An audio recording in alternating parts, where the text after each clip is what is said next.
Hola, muy buenos días. Bienvenidos a Capilla Calvario, Iglesia El Camino. Soy el pastor Cristóbal García, dándole las bienvenidas. Ojalá que nos acompañen. Ustedes que acostumbran acompañarnos, muchas gracias por hacerlo. Les pedimos, como siempre, que oren por este ministerio en sus iglesias y que nos levanten al Señor para que haga una obra aquí en donde estamos, en Pajacuarán, Michoacán, en esta región al occidente, poquito occidente de la ciudad de Guadalajara, Jalisco. Aquí estamos pegaditos a Jalisco, en Michoacán.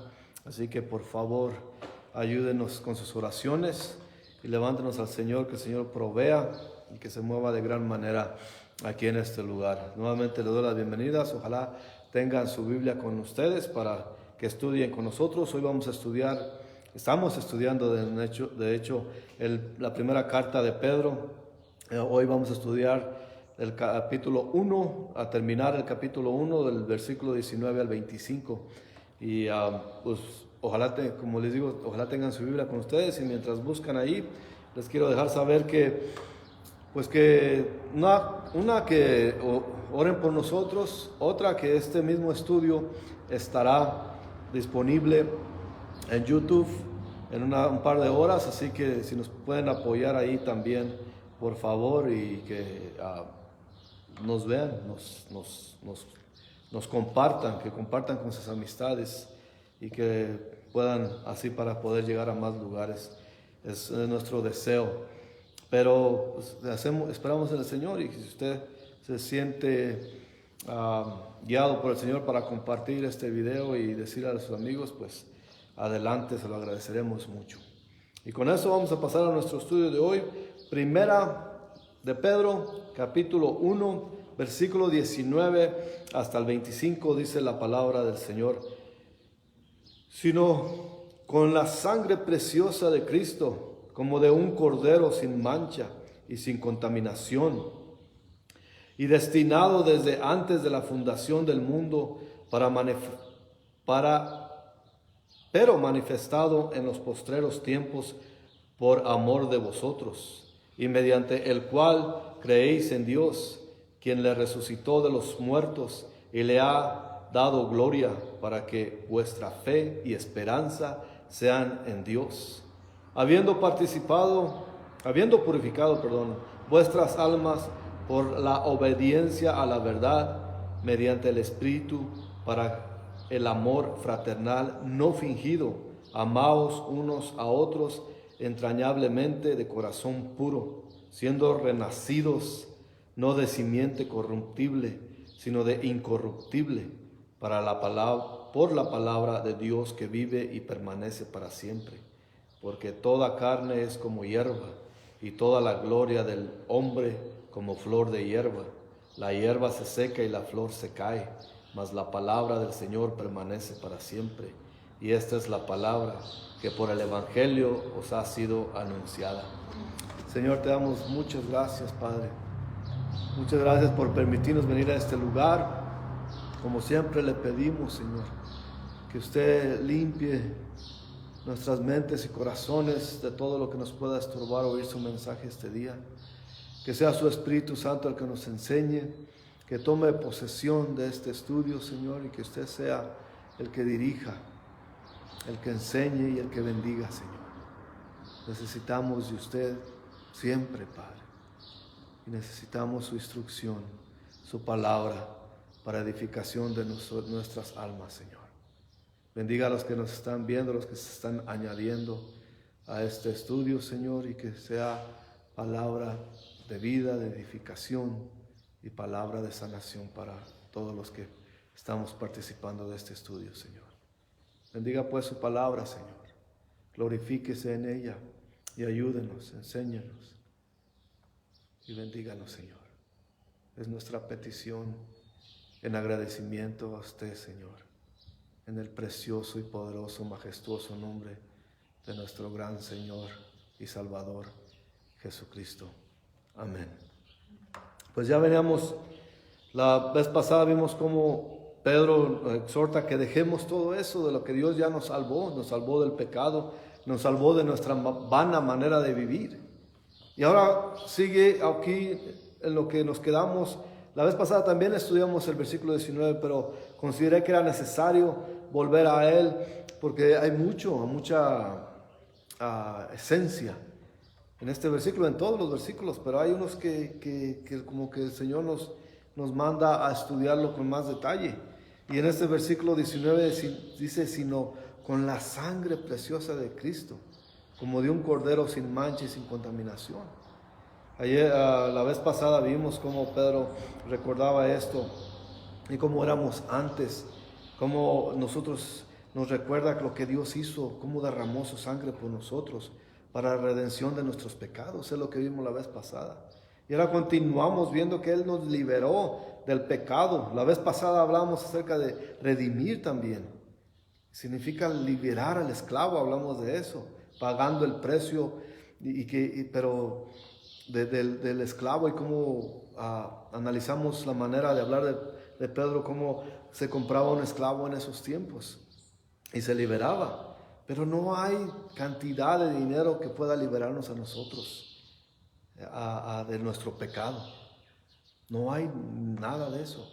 Pueden dar sus limosnas, pueden dar sus donaciones, pueden dar mucho dinero, pero eso no garantiza la salvación.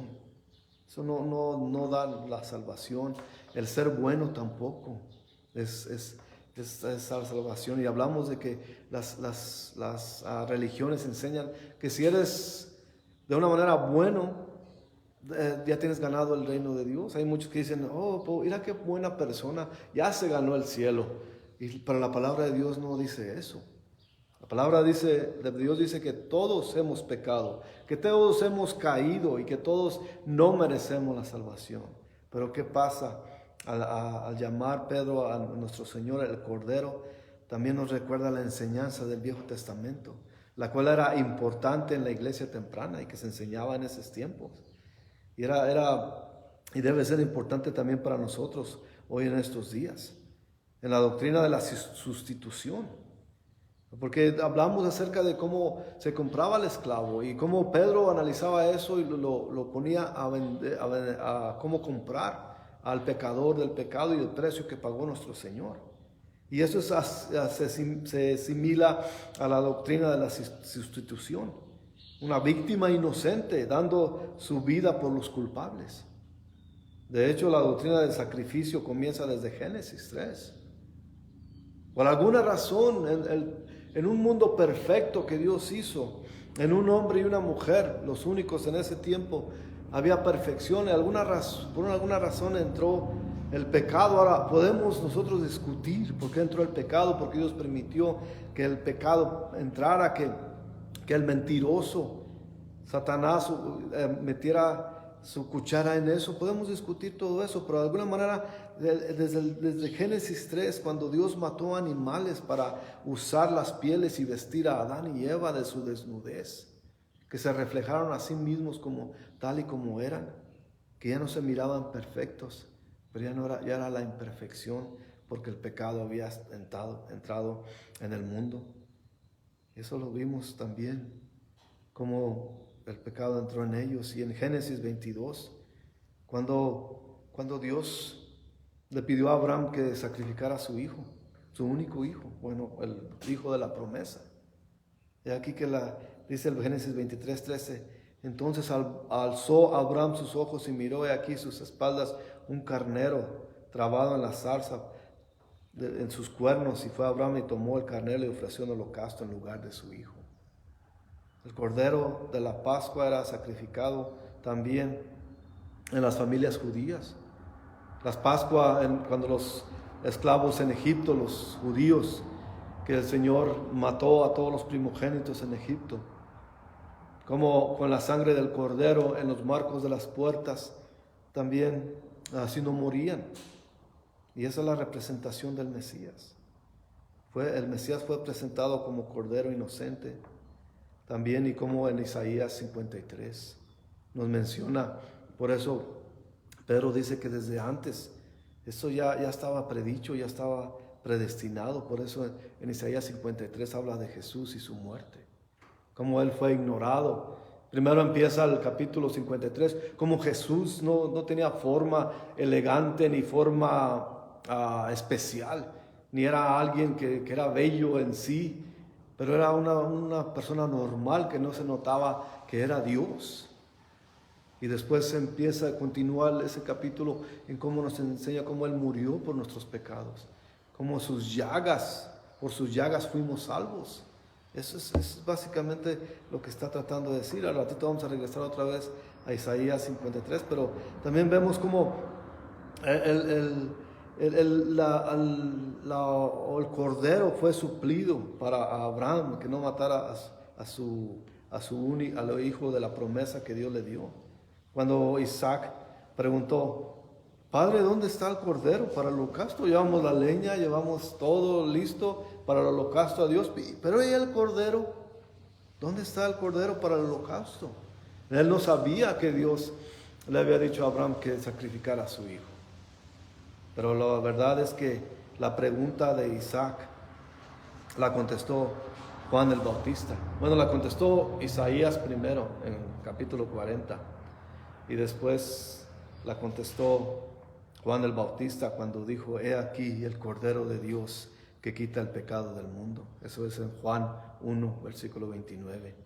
Y vemos todo cómo va sucediendo. Y después vemos aquí en Primera de Pedro, capítulo 1, versículo 20, que dice: Ya destinado desde antes de la fundación del mundo, pero manifestado en los postreros tiempos por amor de vosotros. Está diciendo que ya se mencionó en la Biblia, en el Viejo Testamento. Y básicamente en el versículo 40 podemos ver ahí en el capítulo 53 de Isaías, vimos cómo habla del Cordero. A eso está refiriéndose Pedro, que ya fue manifestado, que ya fue destinado desde antes, y fue dicho y fue pronunciado y fue profetizado en el Viejo Testamento, pero en los postreros días fue cuando se mostró todo eso. Aquí Pedro pone en claro que la muerte de Jesucristo no era un accidente, ni que pasó sin que se salieron las cosas de control. Jamás Dios pierde el control. Jesucristo tenía una cita y no era ningún accidente, porque fue ordenado por Dios antes de la fundación del mundo. Como dice en Hechos 2, versículo 23. Ahí mismo fue el discurso de Pedro, por cierto, en el capítulo 2 de Hechos, en el versículo 23, donde dice: A este entregado por el determinado consejo y anticipado conocimiento de Dios, prendisteis y matasteis por manos de inicuos, crucificándole. Inicuos, claro que está refiriendo a los romanos, que fue muerto por ellos y que ellos lo entregaron. Los mismos judíos lo mataron. Pero eso no fue accidente, una vez más. Eso ya estaba dicho, ya estaba puesto, ya estaba profetizado que pasaría. Desde la perspectiva humana, nuestro Señor fue cruelmente asesinado. Y es lo que ven la mayoría de las religiones, es lo que ven la mayoría de los ateos, que fue un hombre cruelmente asesinado. Pero de la perspectiva cristiana, desde la perspectiva divina, Él dio su vida por los pecadores. Eso es lo que Él hizo. Él no lo mataron, Él dio su vida. En Juan capítulo 10, versículos 17 y 18 nos dice: Por eso me ama el Padre, porque yo pongo mi vida para volverla a tomar. Nadie me la quita, sino que yo de mí mismo la pongo. Tengo poder para ponerla y tengo poder para volverla a tomar. Este mandamiento recibí de mi Padre. Ahora es una declaración más de que Jesús es Dios. Pero Él no se quedó allí, Él resucitó. Fue muerto, pero resucitó de la muerte. Y ahora todo el que confía en Él será salvo para la eternidad. Esa es la fe que tenemos nosotros. Es lo que Pedro nos está inculcando a nosotros. Que ya dejando la manera pecaminosa de vivir, vengamos y recibamos el precio que Jesús pagó por nosotros para el perdón de nuestros pecados y vivamos una vida en obediencia para Él. Como dice aquí en el versículo 21 de Pedro capítulo 1, de Primera de Pedro capítulo 1. Y mediante el cual creéis en Dios, quien le resucitó de los muertos y le ha dado gloria, para que vuestra fe y esperanza sean en Dios. Cuando meditamos en el sacrificio de Jesucristo por nosotros, nos lleva a considerar lo que Él hizo por nosotros. Y nos lleva también a considerar que no hay nada que nosotros podamos hacer para recibir la salvación. Solamente Él pudo lograrla. Solamente Él puede rescatarnos a nosotros de la perdición y del pecado y del destino que teníamos antes de venir a Él, que teníamos el destinados ir al infierno.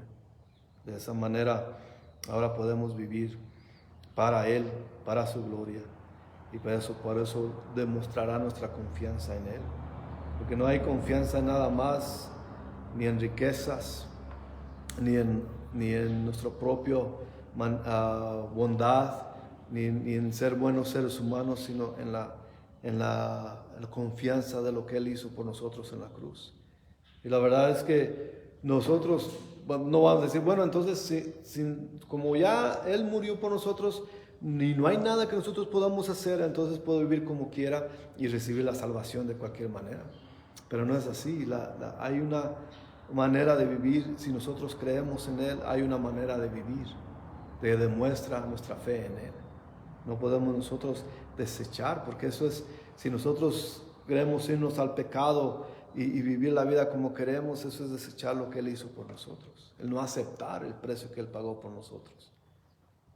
Y dice, continúa Pedro aquí en el versículo 22, habiendo purificado vuestras almas por la obediencia a la verdad, mediante el Espíritu para el amor fraternal no fingido, amaos unos a otros entrañablemente de corazón puro. Para entender este versículo en contexto, creo que debemos empezar por lo que no dice aquí Pedro, porque para no malinterpretarlo. Y lo que no dice Pedro a nosotros es que nosotros mismos no podemos purificar nuestras almas. No está en nosotros el poder de purificar nuestras propias almas, de purificarnos a nosotros mismos. Pero se logra por medio de la obediencia a la verdad de Dios. Cuando oigan a un pastor o a un falso maestro que diga, ven, yo te pongo las manos, yo te purifico a ti, y yo te unjo, ese no es poder de Él, es el poder de Dios solamente. Y eso nos lleva a la obediencia a la verdad de Dios. Puede que sea mediante un proceso, claro, que al ser salvos, la conversión empieza en nosotros. La conversión nos lleva a la santificación. Pero eso proviene de Dios, no hay mano humana que te dé la unción, la santificación. No hay nada ni agua que se santifique. No existe eso. Pero es el proceso de la salvación que nos lleva a la conversión. ¿Y qué quiere decir conversión? Transformación, nos transforma. Ya no somos lo que éramos antes, ya no somos la manera de pensar de antes, ya no pecamos como antes. Ahora buscamos la santificación en ese amor fraternal no fingido. Lo que dice Pedro aquí es el amor sincero, genuino y puro. Se refiere claramente al amor entre cristianos, verdaderos cristianos. La dolorosa verdad es que la gente de Dios no siempre se lleva bien con los demás hermanos. Se pensaría que todos los que caminamos con esperanza y santidad podían poder tener la armonía entre nosotros mismos, pero no siempre es el caso. Desde el punto de vista de la palabra de Dios, solamente hay un cuerpo, claro. En Efesios 4, ¿recuerdan cuando lo estudiamos los que estuvieron con nosotros? En el libro, en la carta a los Efesios de Pablo, en el capítulo 4, versículos 4 y 6, ahí Pablo dice, un cuerpo y un espíritu, como fuisteis también llamados a una misma esperanza de vuestra vocación. Un Señor, una fe, un bautismo, un Dios Padre de todos, el cual es sobre todos y por todos y en todos. Es básicamente, pertenecemos a un solo Padre, los verdaderos cristianos. Pero lo que vemos en realidad es una iglesia dividida, muchas veces hasta en guerra también, especialmente cuando aplican denominaciones, que ya los bautistas, que ya los pentecostés, que ya los angelicanos, que todas esas cosas que no sirven de nada. Somos un solo cuerpo, somos una sola iglesia, los verdaderos cristianos, los verdaderos amantes de Dios. Es la verdad. No estoy hablando de los falsos que le enseñan falsamente la palabra de Dios. Estoy hablando de esos, ni siquiera son cristianos, porque no enseñan el Evangelio, no enseñan la palabra de Dios. Pero estoy hablando que no debe haber divisiones, lo que debe haber es amor. ¿Qué pasa cuando, por ejemplo, sobre todo aquí en México, han penetrado mucho los pentecostales, o como usted les diga, que se basan en emociones y en bailar? No digo que esté mal, pero hay más que emoción. Hay palabra, tenemos que interpretarla tal y como es la palabra de Dios. No todo es emociones, gritos, danzas y todo eso. Eso es, si acaso, debe ser una parte. Tampoco puede haber manifestaciones desmedidas que se convierten en caos, donde todos se ponen a bailar a una vez, cada quien hablando según sus lenguas. Y Pablo no enseñó eso. Pablo enseñó que cuando se manifiesta el Espíritu Santo de una manera ordenada. Si hay don de lenguas, 1 o 2 veces máximo. Y si no hay nadie que interprete eso, todos calladitos. Esa es la verdadera palabra de Dios. Entonces, pues solamente ejemplos para manifestar que sí hay cristianos verdaderos, pero que no nos amamos los unos a los otros. No va a haber divisiones. Si verdaderamente amamos la palabra de Dios, nosotros tenemos que ser unidos, hermanos, en amor que nos une el amor de Dios. Y eso debe ser los verdaderos cristianos. No estoy hablando una vez más de aquellos que enseñan la prosperidad, que son básicamente lo que son maestros de superación personal, son coaches de vida, como se les dice ahora, pero no son pastores que enseñan la palabra de Dios. En estos tiempos hay una necesidad desesperada de unidad espiritual, como la enfatiza aquí el apóstol Pedro. Si verdaderamente amamos a Jesucristo, debemos ser unidos en obediencia a su palabra. Estoy hablando de los verdaderos cristianos, de los verdaderos hijos de Dios, porque en el cuerpo de Cristo no hay religión, en el cuerpo de Cristo no hay denominación, en el cuerpo de Cristo hay gente que lo ama, que lo obedece y que está por Él. Así que muchos allá afuera que no practican el amor fraternal porque no hay ni siquiera una genuina relación con Dios. Esa es la verdad. Y puede sonar áspero, duro, pero es la verdad. Cuando hay iglesias que quieren hacer su rollo, sus propias cosas y ponen a un lado la palabra de Dios, no es verdadera iglesia de Jesucristo, no es verdadero cuerpo de Cristo. Donde hay un lugar donde te imponen sacrificios, donde te imponen y te dicen que tú tienes el poder de ser salvo, no existe el cuerpo de Cristo. Por eso es necesario que entendamos la unidad y el amor entre cristianos tiene que prevalecer, y solamente, dijo Jesús, así sabrán que son míos cuando se manifiestan el amor los unos con los otros. La verdad es que ha pasado tantas cosas hoy en estos tiempos donde hay división más que unidad en las iglesias, porque cada quien quiere hacer su cosa, cada quien tiene sus ideas propias, pero aquí la idea es enseñar la palabra y obedecer la palabra, y solamente las escrituras, solamente el evangelio. Continúa aquí Pedro en 1 de Pedro capítulo 1 versículo 23 diciendo: siendo renacidos no de simiente corruptible ni de incorruptible, sino de incorruptible por la palabra de Dios que vive y permanece para siempre. La clave aquí es la palabra de Dios, que siendo renacidos quiere decir vueltos a nacer. Esta frase usa mucho Pedro. Y tiene que usarse también en estos días, y se usa en la realidad. Y es la única manera de entrar en la familia espiritual de Dios, si somos nacidos de nuevo. ¿Cuántas veces se les llama a las iglesias hoy en día a nacer de nuevo, a arrepentirse de sus pecados? La gran mayoría de las iglesias le dicen: ora esta oración conmigo si quieres ser salvo, y serás salvo. Y ahí le ordenan a Jesucristo. Señor, toma parte de mi vida o toma cargo de mi vida, tú hazte, es obedecer su palabra.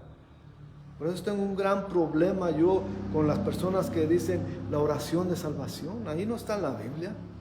¿Qué está en la Biblia? Que obedezcamos a Dios, que vivamos en su palabra, que nacemos de nuevo, que volvamos a nacer. Esa es la verdad de las cosas.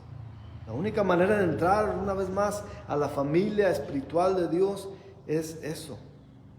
Y eso lo podemos ver en Juan 3, en el capítulo 3 de Juan. Desde el 1 hasta el 16, ahí lo manifiesta. Y así como hay dos padres para el nacimiento físico, como habla aquí Pedro de nacer de nuevo o siendo renacidos, para nacer en la carne se necesitan dos padres, ¿no? Padre y madre. Eso es físicamente. De igual manera, hay dos padres para el nacimiento espiritual: el Espíritu de Dios y la palabra de Dios. Tiene que ser, esos son los dos padres. La palabra de Dios es sumamente importante, es muy importante, es primordialmente importante, claro, acompañada del Espíritu Santo de Dios. En Juan 3, solamente podemos, por cuestiones de tiempo, pero usted puede leer todo el capítulo 3 de Juan, básicamente desde el 1 al 16, pero aquí en Juan 3, versículos 5 al 6, dice: respondió Jesús, de cierto os digo que el que no naciere de agua y del Espíritu no puede entrar en el reino de Dios. Lo que es nacido de la carne, carne es, y lo que es nacido del Espíritu, Espíritu es. Y es aquí habla, en Juan 3 básicamente es cuando Nicodemo, el maestro judío, fue al Señor y dijo: Señor, no hay duda que usted viene de Dios, porque nadie puede hacer las cosas que usted hace si no es mandado de Dios, si no es enviado de Dios. Y es cuando Jesús le responde que tiene que nacer de nuevo. Y él en su intelecto estaba: ¿qué? Yo no puedo nacer de nuevo. Ya un hombre adulto no puede regresar al vientre de la madre y nacer de nuevo. Y dice Jesús: oh, si no entiendes las palabras que hablo terrenales, jamás vas a entender las espirituales, tú siendo maestro de la ley. Pero eso es lo que dice Jesús, que nos transformemos. La palabra de Dios es importante, como dice aquí en este versículo. El renacer de nuevo nos da una nueva naturaleza y también una nueva esperanza viva. Nuestro primer nacimiento fue de carne y la carne se corrompe. Todo lo que nace de la carne está destinado a morir y decaer. Por eso es que vemos civilizaciones enteras caer, que decaen y mueren porque están basadas en la carne. ¿Cuántas veces desde el tiempo de la Torre de Babel hemos visto cómo, según obras exitosas, han caído porque no está Dios ahí? Hemos visto sectas donde hay seres humanos que convencen a mucha gente en que los sigan a ellos y parece que la llaman a miles de gentes, pero esa secta muere porque no está Dios ahí. Entonces Dios no nos llama a ser sectarios, nos llama a ser obedientes, nos llama a hacer perdurar en lo consistente en su palabra, porque dice aquí en el versículo 24: porque toda carne es como la hierba, y toda la gloria del hombre como flor de la hierba. La hierba se seca y la flor se cae. Todo lo que es de la carne morirá, todo lo que es del hombre caerá. Como las flores hermosas de la primavera podemos ver, parecen las obras, así también parecen las obras de los hombres. Parecen muy exitosas, pero un tiempo pasa y se caen.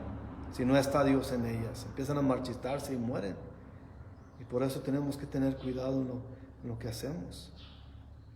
El hombre de unidad si no tiene la unidad con Dios, aunque estén unidos entre ellos, si no está Dios allí, están destinados a fracasar. Porque eso es, la unidad de la iglesia falla también, porque si no tienen a Dios ahí, también fallará. Porque la iglesia se han vuelto más carnales, se han vuelto más como el mundo, porque quieren atraer a la gente, quieren divertir a la gente, quieren entretener a la gente y no les dicen la verdad. Quieren que la gente vaya a mirar shows con grandes grupos musicales, con grandes y muy buenas escenografías y muy buenos grupos de música. Pero eso no más entretener a la gente. No les dan el pan de vida que es la palabra de Dios. Así que todos los intentos del hombre serán fracasados siempre. Pueden decir, bueno, yo conozco a muchos pastores que tienen mega iglesias, tienen millones, miles y miles de gente, y se ven que son riquísimos, tienen aviones propios, tienen dinero, pero eso no quiere decir éxito. El éxito de un cristiano es tener la esperanza de llegar a Dios un día. Así que por eso tenemos que estar en el cuerpo de Cristo, construir en unidad, en la base del nacimiento espiritual solamente. Solamente así se puede ser exitoso y fructífero para Dios, porque cada verdadero creyente tiene el mismo Espíritu Santo de Él. En Romanos 8:9 y Pablo dice, mas vosotros no vivís según la carne, sino según el Espíritu. Debe decir aquí, ustedes no se supone que deben vivir en la carne, pero según el Espíritu, si es que el Espíritu de Dios mora en vosotros. Aquí está la gran tangente aquí. Si es que el Espíritu de Dios mora en vosotros, y si alguno no tiene el Espíritu de Cristo, no es nada de Él. Simple y sencillo. Así es la palabra tan directa como debe ser. Así que si tenemos el mismo Padre, vivimos para Él, como dijo Pedro en el versículo 17. Y si compartimos su divina naturaleza, confiamos en la misma palabra. Y si confiamos en la misma palabra, nos basamos en ella. Y si vivimos por esa palabra, entonces sí puede haber unidad y amor entre cristianos. Una vez más, cuando no existe la obediencia a la palabra, cuando no se tiene el conocimiento de la palabra, entonces no puede haber unidad y amor entre nosotros. Lo que hay es disparates, lo que hay es pensamientos individuales de cada uno, ideas propias de uno que quieren hacer exitosas sus iglesias.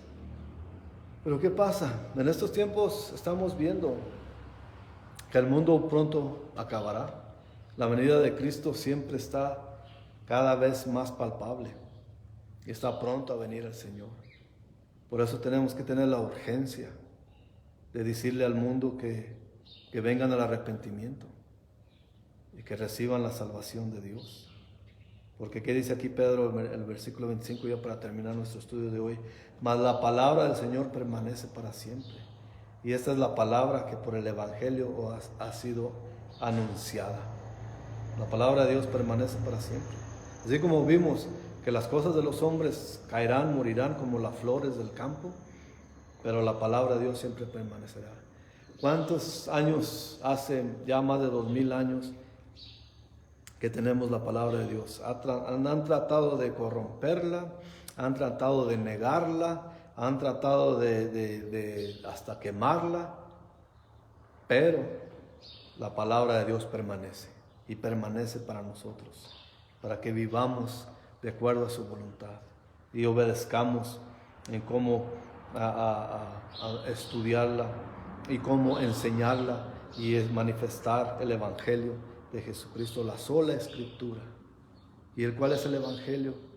Pues el Evangelio de Dios es su palabra de Dios. Y el Evangelio, si lo podemos nosotros abreviar, es que Jesús murió por nosotros, que Él no le quitaron la vida, Él la dio por nosotros. Su sangre derramada como Cordero de Dios quitó el pecado del mundo. Y si nosotros vivimos bajo su palabra, seremos salvos. Así que nosotros tenemos dos magníficos ayudantes, los cuales son la palabra de Dios y el Espíritu de Dios. Y en la palabra nos conformamos, nos construimos, nos edificamos y obedecemos. Y eso nos hace hijos de Dios. Y también nos nutre y nos empodera. Por eso es que es imposible amar la palabra de Dios y odiar a nuestros hermanos, verdaderos hermanos. Es imposible. Así que el Espíritu de Dios produce los frutos del Espíritu. Y los frutos del Espíritu, ¿cuál es el primero? El amor. Y eso pueden verlo, no tenemos tiempo, pero en Gálatas 5, versículos 22 y 23, ahí nos dice los dones del Espíritu. Pero el primero de ellos es el amor. Si estamos llenos de la palabra de Dios y el Espíritu de Dios, nosotros manifestamos ese amor en nuestro diario vivir. Y como hermanos, amémonos, porque queda poco tiempo. El Señor vuelve pronto y es mejor que nos encuentre haciendo su voluntad que haciendo nuestra propia voluntad. Obedezcamos a la palabra de Dios y reconciliémonos y obedezcamos en amor, en amarnos los unos a los otros si verdaderamente somos cristianos. Pero no dejemos que la soberbia nos separe, ni nuestras propias ideas o pensamientos tomen preeminencia aparte de la palabra de Dios. La palabra de Dios siempre, la palabra de Dios todo el tiempo, la palabra de Dios enseñándola siempre, su evangelio, la sola escritura y solamente la sola escritura. Y eso es lo que nos ayudará a ser exitosos en el caminar mientras estemos en este mundo esperando la venida del Señor. Vamos a orar. Señor, le damos gracias por este tiempo, por su palabra, Señor. Le pido, Señor, que su palabra sea manifestada, Señor. Que este mundo allá afuera se pierde. Cada día que pasa, menos tiempo tienen de la salvación, Señor. Le pido que nos ayude, que tengamos esa urgencia de proclamar su evangelio, así como decía desde Isaías 40 hasta que llegó el Nuevo Testamento con el último de sus profetas, Juan el Bautista. La voz que clama en el desierto. Así, Señor, mándenos a clamar en el desierto. En este desierto desolado, Señor, donde hay tristeza, maldad, opresión y maldición, Señor. Ayúdanos a llevar su palabra, que la gente pueda venir y ser salva, Señor. Provea por las necesidades, provea por todo lo que necesitamos para llevar a cabo esta obra, Señor. Le pido que ustedes se manifiesten en la vida de los que nos están viendo, los que vean este estudio, que usted llene sus corazones de su Espíritu Santo, sus hogares, que toque y sane sus enfermedades, Señor. Señor, solamente queda alabar su nombre, Señor. Sabemos que su venida está pronta. Le pedimos por el pueblo de Israel, Señor, su pueblo. Sabemos que no pasa nada si no es su voluntad, Señor. Pero le pedimos, Señor, que ayude a su gente, a su pueblo. Se lo levantamos, Señor.